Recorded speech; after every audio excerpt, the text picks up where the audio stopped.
بالکل ماورا فیصلہ دیا ہے، اور انہوں نے خود اس کو کہا ہے کہ وہ مخصوص حالات میں، مطلب وہ آئین کے مطابق نہیں ہو رہا فیصلہ، وہ مخصوص حالات کا فیصلہ ہے، اور اسی فیصلے میں جو چیف جسٹس کا نوٹ ہے وہ بتا رہا ہے کہ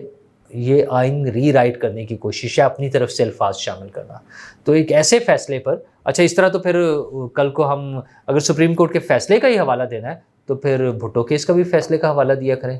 کہ وہ فیصلہ، وہ شرمناک فیصلہ جو دنیا بھر میں کہیں بھی تسلیم نہیں کیا گیا، مطلب ان کا کہنا یہ ہے کہ جو بھی ہے فیصلہ ہو گیا تو اس کو مان لینا چاہیے اور اسی پر عمل کرنا چاہیے۔ تو پھر بھٹو کیس کا فیصلہ بھی ہے، مطلب وہ زبردستی اس پر عمل بھی کرا دیا گیا تھا، پھانسی بھی ہو گئی تھی بھٹو کو، لیکن کیا وہ کوئی ریفرنس ہے وہ لوگوں کو بتانے کے لیے، وہ کوئی قابل فخر بات ہے کہ ہم بتائیں کہ بھٹو کیس میں سپریم کورٹ نے کیا گھٹیا قسم کا فیصلہ دیا تھا، یہ بتائیں ہم لوگوں کو اور اس کو فالو کرنا شروع کر دیں۔ تو یہ 12 جولائی کا جو فیصلہ ہے 8 ججز کا، جس میں ایک ایسی پارٹی کو سیٹیں دے دی گئی جو پارٹی ہی نہیں تھی، اچھا، اور ان کو ممبر بنانے کی بات کی جا رہی ہے جنہوں نے پارٹی ایفیلیشن شو ہی نہیں کی تھی، اور ایک ایسی پارٹی کو پارلیمانی پارٹی بنایا جا رہا ہے جس کا کوئی انفراسٹرکچر موجود نہیں ہے، اور ایک ایسی پارٹی کے ٹکٹس کو لیجیٹمائز کیا جا رہا ہے جس نے ٹکٹس دیے ہی نہیں ہیں اور جس کا ٹکٹ دینے والے عہدیداران ایگزسٹ ہی نہیں کرتے۔ بہرحال سپریم کورٹ کے کچھ ججز نے فیصلہ کر لیا، وہ ممکن ہے اس پر عمل بھی ہو جائے، لیکن اس کو بڑے فخر سے بتانا اور اس کی مثالیں دینا کوئی کمال والی بات تو نہیں ہے۔ لیکن مسئلہ یہ ہے کہ عمران خان صاحب، یہ تو جو بھی ہوگا سیٹوں کا فیصلہ، عمران خان صاحب کے لیے 2 بڑے مسائل نظر آ رہے ہیں۔ ایک طرف تو وہ مذاکرات کی بات کر رہے ہیں اور ان کے نمائندے محمود خان اچکزئی تو آج کی خبروں کے مطابق کسی حد تک تیار ہیں کہ وہ پولیٹیکل لیڈرشپ نواز شریف صاحب اور آصف زرداری صاحب سے رابطہ کریں، لیکن کیا خان صاحب اس بات کو مانیں گے؟ کیونکہ خان صاحب کی تو ریکوائرمنٹ ایک ہے کہ مذاکرات کرنے ہیں تو فوج سے کرنے ہیں، آرمی چیف سے کرنے ہیں۔ آج کی تاریخ تک تو جب سے وہ نکالے گئے تھے بڑے بے آبرو ہو کے، تیرے کوچے سے ہم نکلے والی بات، وزیر اعظم ہاؤس سے، کیونکہ وہ باہر سنا تھا ایمبولینسیں آ گئی تھیں، فائر بریگیڈ آ گئی تھی، پریزن وین آ گئی تھی، یہ باتیں تو آن ریکارڈ ہے نا۔ ہاں، وہ جو دوسری خبریں تھیں کہ ہیلی کاپٹر اور وہ چلے ہو سکتا نہ ہو، وہ، اور میں بھی سمجھتا ہوں کہ وہ نہیں ہونی چاہیے، نہ ہونی چاہیے، نہ ہوئی ہیں وہ باتیں،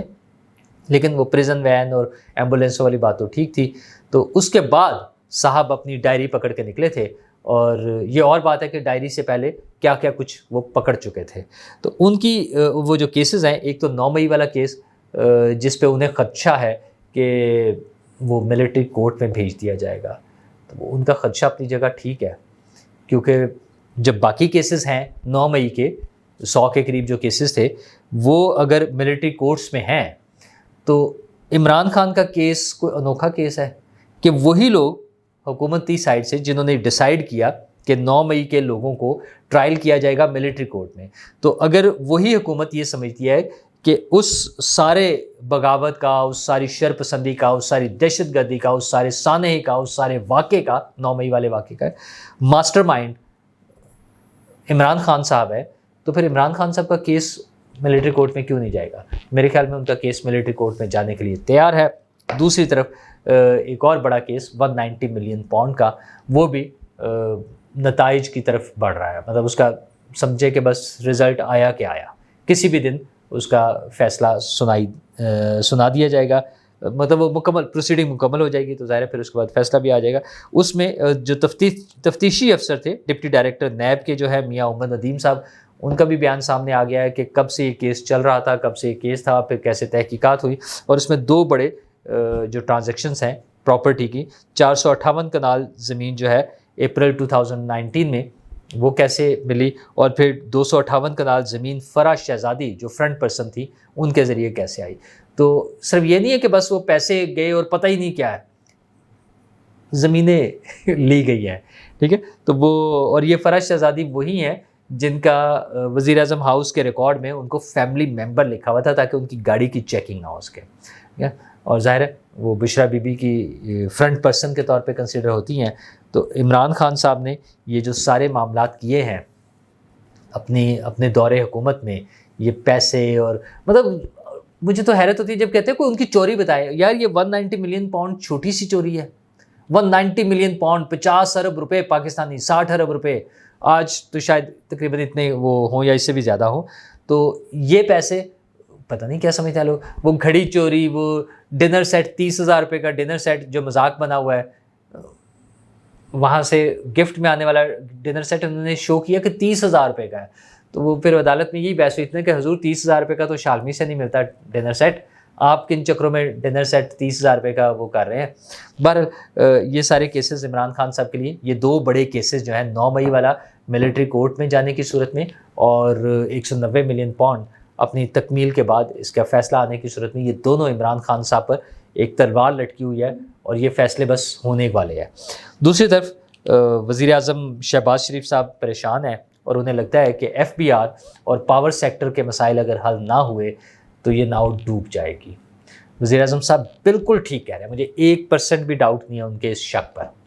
لیکن مسئلہ یہ ہے کہ کیا وزیر اعظم صاحب اس ڈوبتی ہوئی داؤ کو بچانا چاہتے ہیں؟ کیا وہ یہ دونوں مسائل حل کرنا چاہتے ہیں؟ پاور سیکٹر FBR کا تو مجھے ویسی حیرت ہوئی تھی جب میں نے ان کا بیان سنا. انہوں نے FBR میں کھڑے ہو کے جو بیان دیا تھا تقریر کرتے ہوئے، انہوں نے کہا تھا اگر مجھ پہ پریشر ڈالا گیا تو میں ریزائن کر دوں گا. تو کیسے وزیر اعظم ہیں FBR میں کھڑے ہو کر یہ کہہ رہے ہیں کہ میں ریزائن کر دوں گا؟ آپ کو تو چاہیے کہ میں وزیر اعظم صاحب کو کہنا چاہیے تھا کہ جو قانون کے مطابق نہیں چلے گا ہم اس کو الٹا لٹکا دیں گے، ہم اس کو قانون کے کٹہرے میں کھڑا کریں گے، ہم ان کو سزا دیں گے جو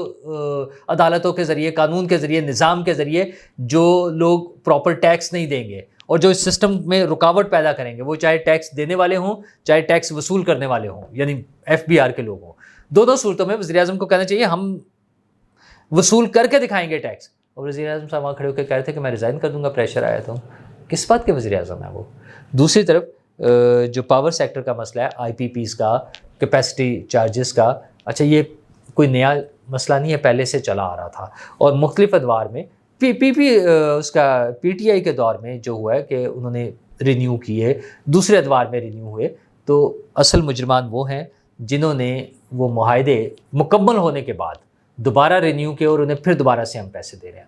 وزیر اعظم اگر سیریس ہیں، اگر سنسیئر ہیں، تو ان تمام اس کے جو مجرمان ہیں ان کو پکڑے، پھر وہ چاہے ان کی اپنی پارٹی کے لوگ ہوں، چاہے پیپلز پارٹی کے لوگ ہوں، چاہے PTI کے لوگ ہوں، اور چاہے فوج کے لوگ ہوں، جو بھی، یا نگران حکومت کے جو مجرم ہیں ان سب کو پکڑا جائے. اچھا لیکن مسئلہ یہ ہے کہ یہ باتیں میڈیا پر آ رہی ہیں، میڈیا کا بھی ایک کمال، ایک چھوٹی سی ویڈیو سرکولیٹ کر رہی ہے، وہ ایک خاتون رپورٹر سٹی 42 کی ہیں اور وہ پانی کے اندر کھڑی ہوئی ہے. اچھا رپورٹنگ کے لیے ظاہر ہے اس کو اچھا امپریشن دینے کے لیے ہم لوگ بھی بعض کا چاہتے ہیں کہ کسی جگہ کا وہ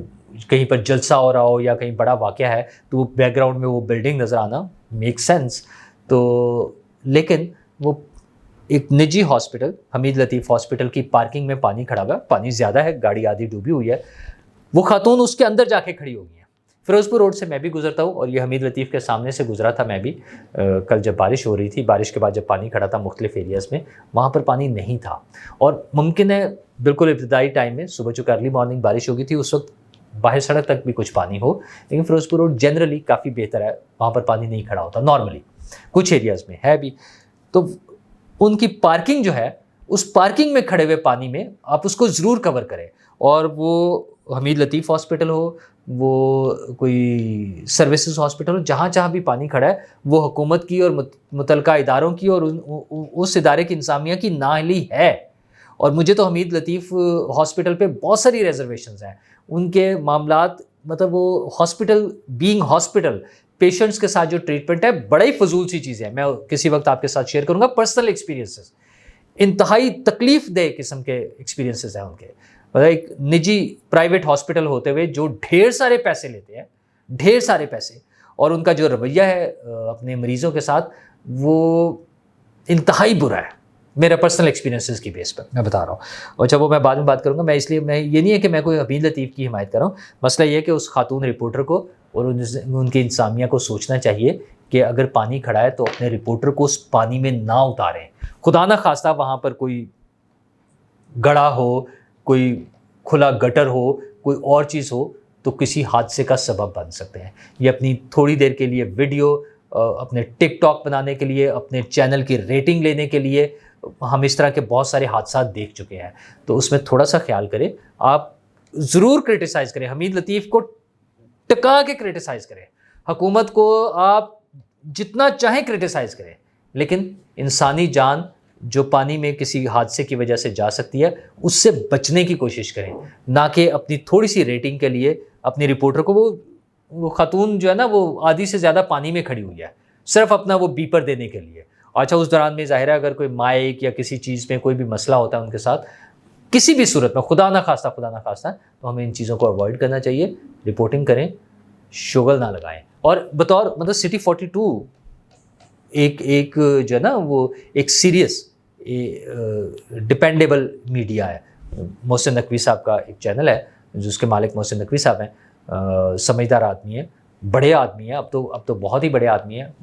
گزشتہ یہ نگران حکومت سے لے کر اب تک ثابت ہوا ہے کہ وہ ایک بڑے پاورفل بندے ہیں. تو ان کے چینل کو پتہ نہیں کس نے یہ فیصلہ کیا ہوگا، وہ تو ظاہر آج کل اور بہت ساری چیزوں میں مصروف ہیں. تو جو فیصلہ کرنے والے وہ کسی بھی چینل کے ہوں، وہ صرف ایک چینل کی بات نہیں میں کر رہا، اس پہ تو چونکہ وہ لوگو لگا ہوا نظر مجھے آ رہا ہے سٹی 42، اس لیے میں اس کو سٹی 42 سے لنک کر رہا ہوں. ممکن ہے وہ پرائیویٹ اس میں ہو، کسی بھی اور صورت میں ہو، تو ان سب لوگوں کو خیال کرنا چاہیے. اللہ تعالی ہم سب کو مسائل سے مصائب سے بچائے رکھے اور ہماری حکومتوں کو توفیق دے کہ وہ لوگوں کی خدمت کریں اور لوگوں کی مشکلات حل کرنے میں معاون ثابت ہوں. شکریہ.